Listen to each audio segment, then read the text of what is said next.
craziest thing I've ever done in hunting, and I'm 54 years old. So you want to go mule deer hunting? 50, maybe even 70 mile an hour winds. Trees are toppling everywhere. A buck of a lifetime. Had my crosshairs on him. We probably wouldn't be telling you this story if we hadn't stayed on those bucks last night. No joke.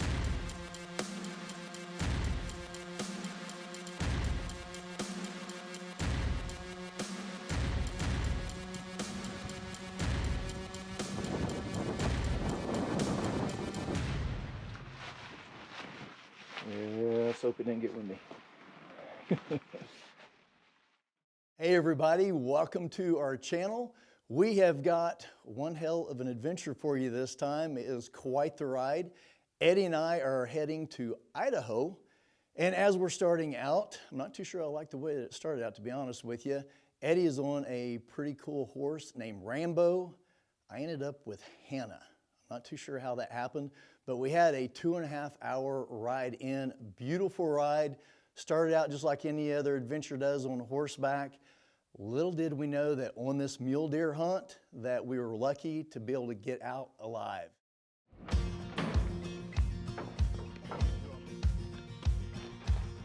Is this one yours? This one would be mine. Who's this? This is Rambo. Rambo.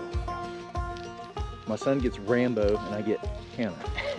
No offense, Hannah, but it's not exactly the manly name of the steed I was hoping to ride. Very cool. Here we go. This is pack-in day, not to be confused with day one. Day one we'll actually get to hunt.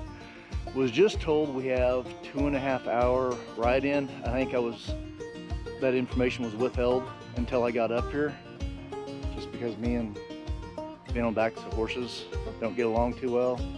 Idaho, pack-in day. Here we go. Oh, hey, whoa, hey. You said here we go. Guess she heard me. Hannah.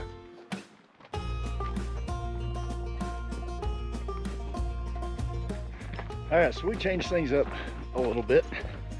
I made it 2 hours on horseback, and now I'm leading Hannah, and I'm on foot, which is how I prefer it. So we're approximately about 30 minutes out from camp. We'll get everything unpacked, settled in, and get our game plan for tomorrow discussed. Probably call it a night.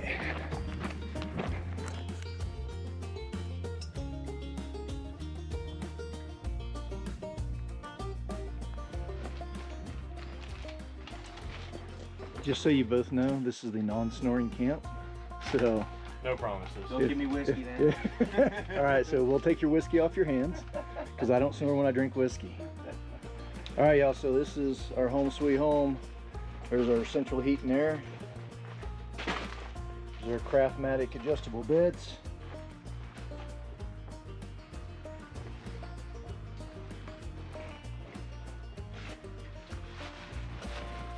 Yeah, let's hope it didn't get windy. So have you ever said something that maybe you regretted, or you've heard the saying, be careful what you wish for? Well, you just heard me say, I hope it doesn't get windy. That comes in to be really important here later. This is crazy. It's morning one. Out here brushing our teeth, and we got 4 mule deer show up right in front of us. 10 yards, if that. Well, man, thanks for having the pets out there this morning. When I got up, they were fighting in front of your tent. Really? Like getting after it. I'm like, I gotta shine these bucks and see how good they are. Well, that was awesome. Out there brushing my teeth. I mean, the 2 of them just came just now within 10 yards of us. There's 5 of them total roaming around. I saw 4. I saw 4 of the 5. That was cool. You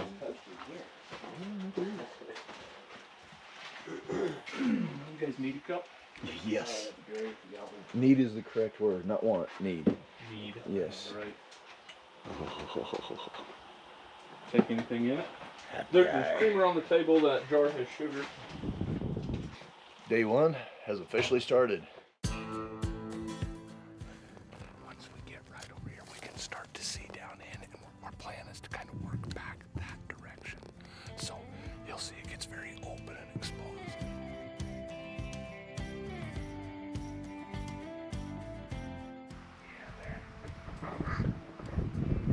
So we're less than an hour buck spotted about 1,500 yards, almost a mile across the draw. Haven't seen anything big, but we're already seeing bucks, so that's cool.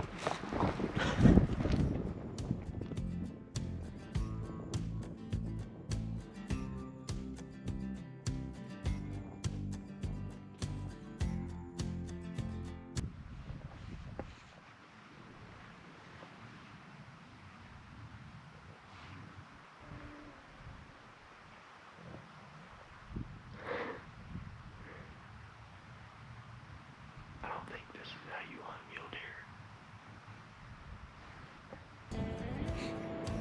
So we've been camped out on this ridge most of the day. Pretty good storms blowing in. We've been watching trees blow over. So I don't know if we're getting ready to move, what we're getting ready to do, but I think we're gonna go.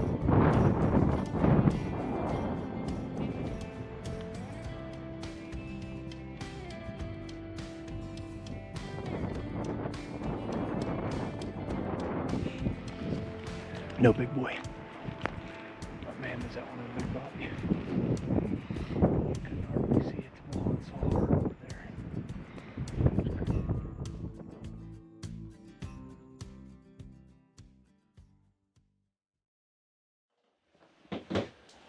Good morning, YouTube. Today's day 2, and it's a little bit different than day 1. We're probably 15 degrees colder, about 2 inches of snow.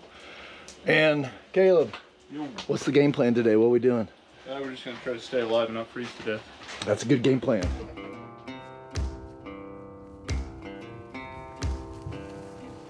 This is some crazy wild country, isn't it? Oh my God. Did you come over here and look at all that? So this is our day 2. Looks a little different than day 1. It's probably 20 degrees colder, 15 degrees colder. We got about 1 inch of snow. Man, actually, to be honest with you, it actually feels really good out here. Our team is up ahead of us. They're moving on. We stopped to admire some of the beauty and give you all a little update. But anyway, it's big buck time. Let's go.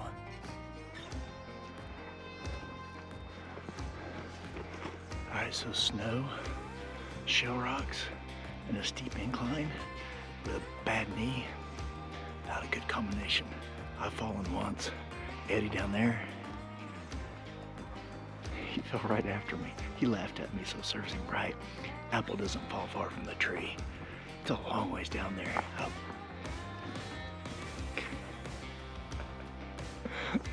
He just fell again. Okay, I'm not laughing because I'm gonna fall. My knees are not liking this. We got some bucks spotted though, but they're two ridges over, so we got a long ways to go.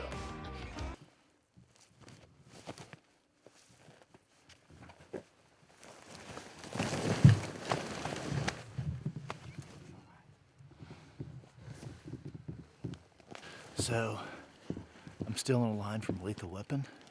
I'm too old for this shit. I was just on the other camera laughing at him for falling for the second time. Karma bit me in the ass really fast.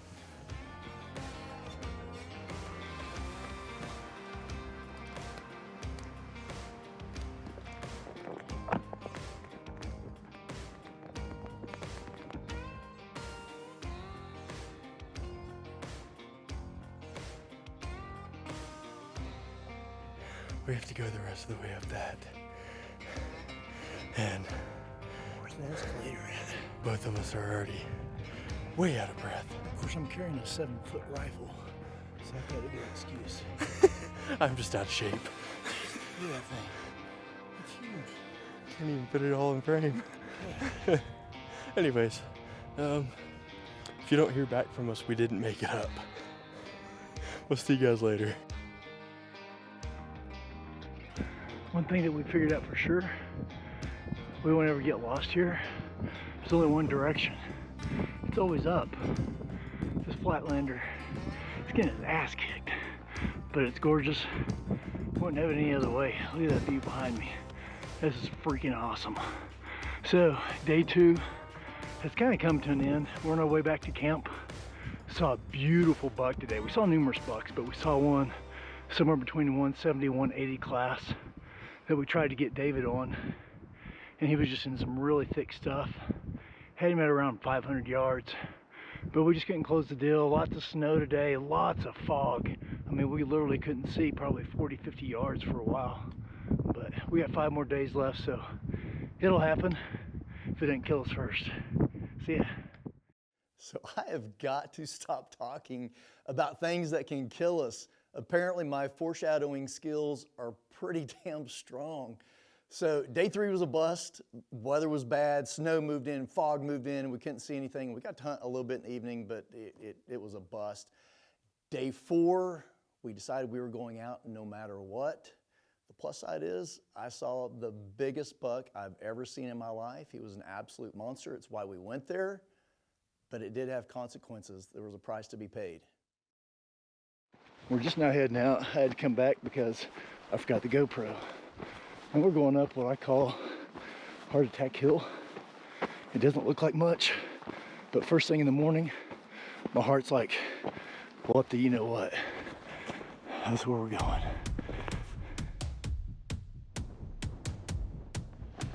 We'll go right over this, drop down into that saddle, and we can just side hill right on into them. We get to that lower section of the bench, I think we can shoot almost even into that bench. With this storm going around, I doubt they're just going to be moseying all over the place. They're probably feeding in their bedding areas. Awesome. So we just spotted 3 huge bucks. I mean, giants. 2 main frames are typicals, and then 1 non-typical. They're about 1,800 yards away, so we got a game plan. We're going after them.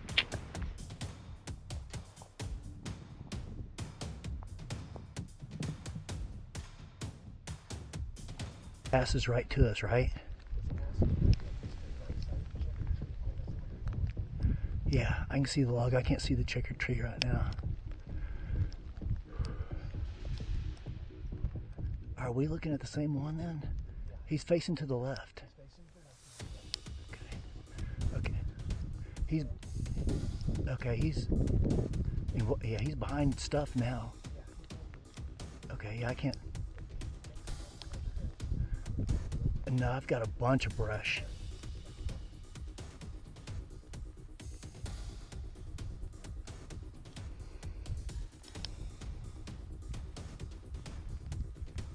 Yeah, they're still covered from my angle. Yeah, they're to the left now. Yeah, if he'll just step out, I'm wanting. Yeah. One more step. Oh, they circled back?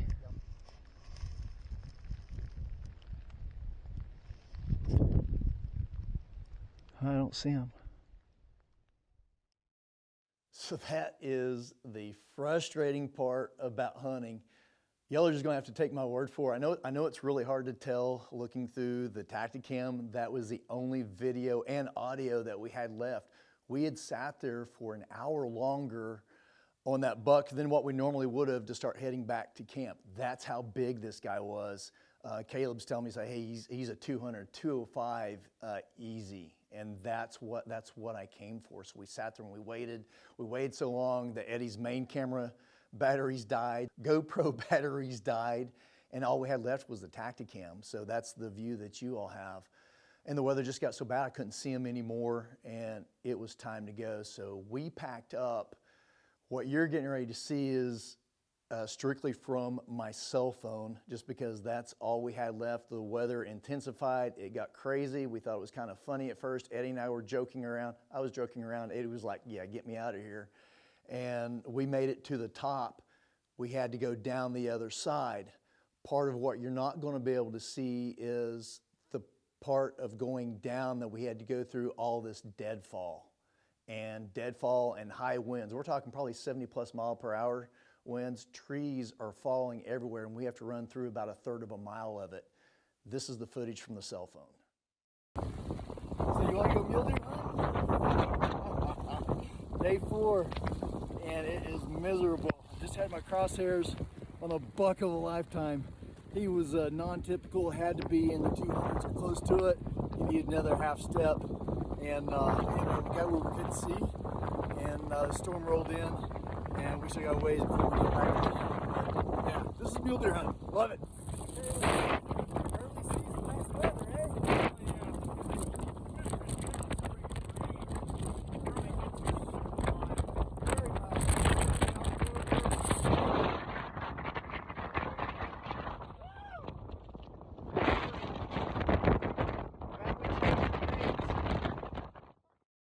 So you saw how bad that storm was. It was no joke. We're now back in camp, and what you're gonna be able to see is how us staying on that buck for an extra hour literally saved our lives. Our hike back to camp was an absolute craziest thing I've ever done in hunting, and I'm 54 years old. Where we're hunting is in Idaho, and we're hunting a burnout area. So everything is burnt and dead and standing up. So we're dealing with, we're guessing somewhere between 50, maybe even 70-mile-an-hour winds. Trees are toppling everywhere, and we have to go through a huge area of them to be able to get back to camp. So we literally did a mad dash. Made it back to camp, which is where we are now. This is the tent that myself, Eddie, and David, new friend of ours, writer for American Hunter, and where we're staying. So come on in, I'll kind of show you what's happening. If you come over here, you can see this giant dirt clod. That is a root ball to a giant pine tree that was right next to our tent. So we just get in, we're soaking wet. We're tired. We'd hiked, I don't know how many miles, it seemed like a ton. We're getting undressed, getting our wet clothes off. My son Eddie, who's running the camera right now, is sitting on this. I'm standing right where he is, and all of a sudden he just starts raising up. Oh, literally his cot is levitating.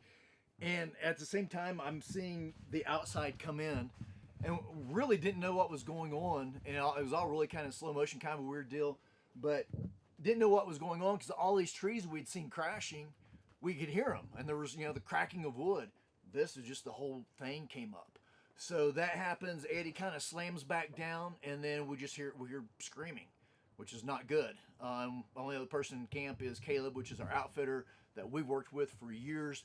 David and I just go bolting out. David didn't even have shoes on. I was still dressed. And so we go bolting out to the mess tent where we do all of our meals. So we'll come back out here.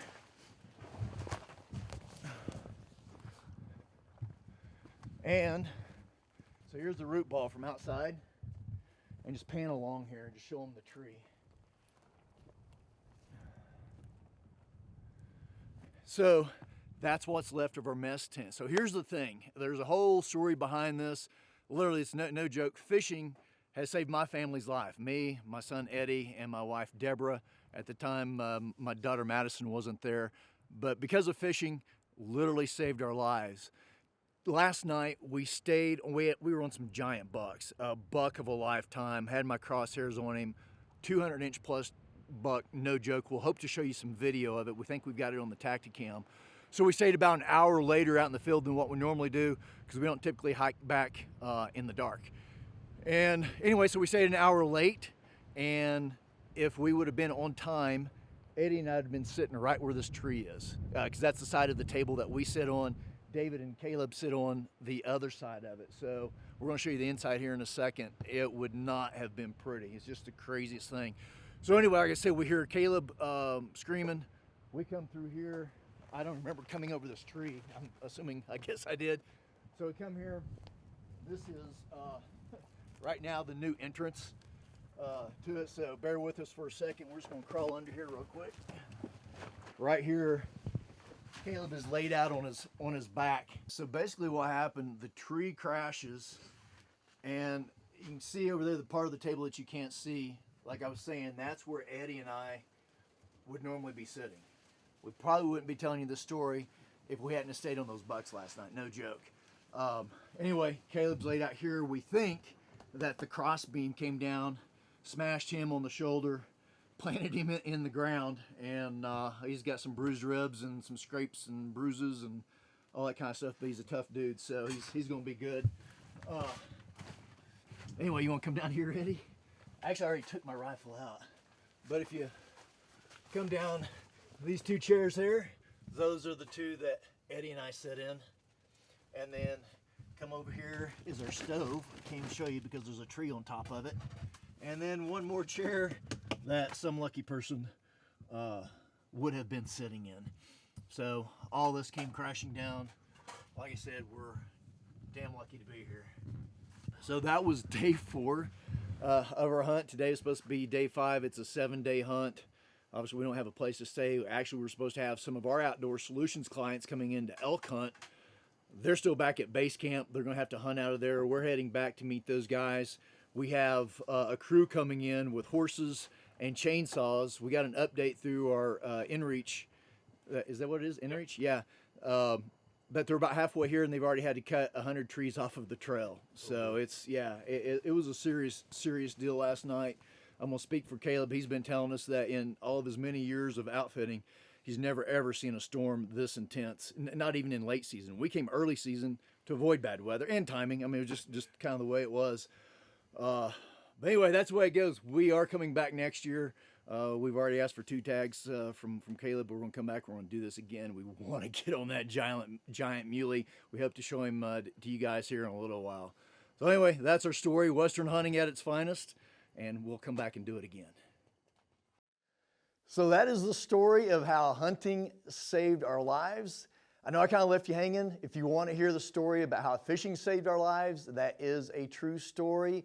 Leave us a comment below. Maybe we'll make a video for you. Also, man, if y'all have a crazy story to share, leave that in the comments. Need y'all to show us some love. Hit that subscribe button for us. Hit that like button, and we will see you guys in the next video.